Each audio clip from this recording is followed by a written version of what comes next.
Welcome to Bible Logos. My name is Tamiko Greeley and I am your broadcast host. Today, I am pleased to bring you the conclusion of the powerful message called Quit Cheating. I need you to do something for me. Like it and share it on social media with your friends and family.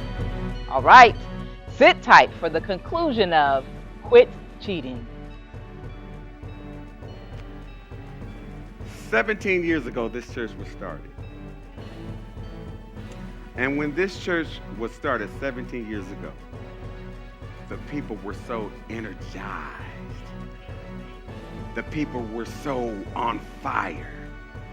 The people were so interested in doing a new thing, doing something different, something that Sacramento had never experienced before. The people were interested in taking the city. The people didn't want to do things the same old way. They described themselves not as a traditional church, but as a contemporary creative church. All of these things that the people wanted to do. The people were on fire for the Lord.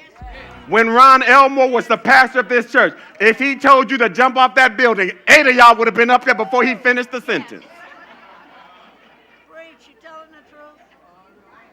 Because the people were on fire for the Lord. When I came back here almost 2 years ago, I was expecting the same fire that I saw 17 years ago, and it's not here. And I feel cheated. Can I say it? Can I say it? I feel cheated.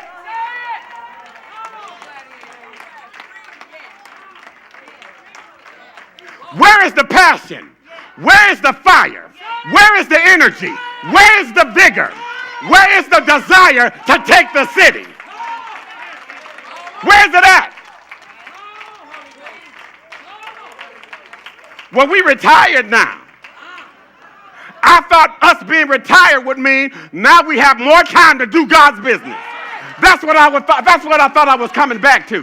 I thought I was coming back to a people. We're retired, so now I've got more time to give to God. I've got more that I can do for him. There's more service I can get involved with for him. And instead, we want to sit back and just look. You were not put here for the purpose of sitting back and looking. If God wanted you to sit back and look, he'd take you on to heaven and let you look from there.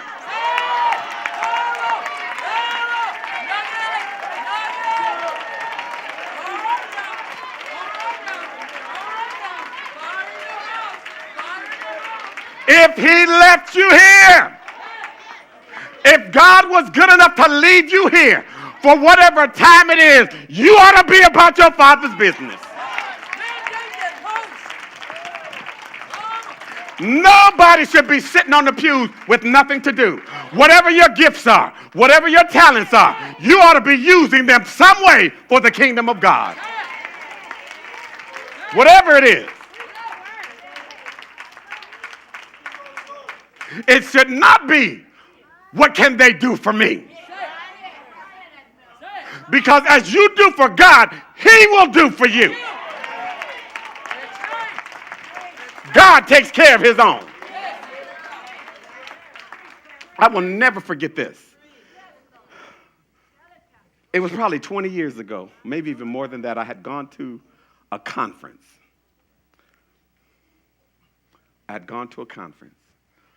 And there was a conference in which several churches had come together, and there was a contingency represented in that conference of pastors, or there was one pastor, a couple pastors, who were part of this conference, and they traveled from Africa to get there. And they had needs. And so in the conference, the pastor who was the host pastor,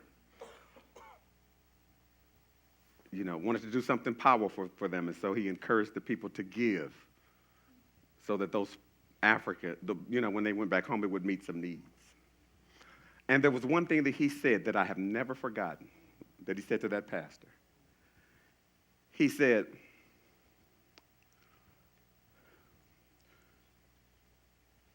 I want to pray for you that you learn that the secret to your deliverance will be in what you give and not what you always get.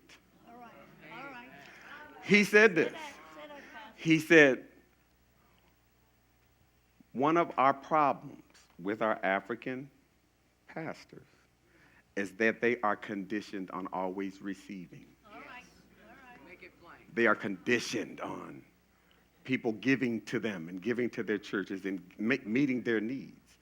And so they cannot be delivered because they don't know that with God, in order to be delivered, it's not what you get, it's what you give. Jesus said it, and we don't understand it, but Jesus said it is better, it is more blessed to be a giver than to be a receiver. Because when we are a receiver, it runs out. But when we are a sower, it never runs out. We need to get that. We need to understand that. Come on and stand to your feet. Stand to your feet.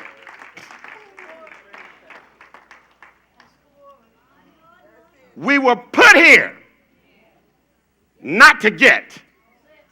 We were put here to give, to serve, to sow. That's the kingdom of God. And that's the way it operates, and that's the way that it works. And that's good word. Thank you, Rick Warren. Come on, let's give God praise.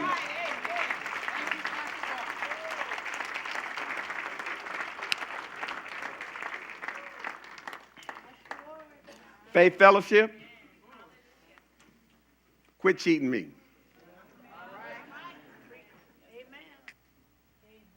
The same gifts and talents and capabilities that you had 40 years ago when you were at your prime, you still have them today. You might have to sit down and use them sitting down, but we still need them. We still need them. Nobody should be a looky-loo. Looky-loos are nothing but problematic. When you're driving down the street, it's because of looky-loos that the traffic gets blocked. Nobody should be a looky-loo. We owe God. The very least we can do for God is serve him with the gifts that he's blessed us to have. That's the least we can do. And I don't see retirement anywhere in the Bible. Moses worked till he was 120 years old. And his retirement was when God said, now come on home to be with me. But until the day that... Welcome back. This concludes the pastor's teaching called Quit Cheating. If you've been blessed by this message, please like it and share it with your friends and family. I am Tamiko Greeley, and I want you to remember that the sower sows the word, and therefore it is with the same measure you meet that it shall be measured unto you again.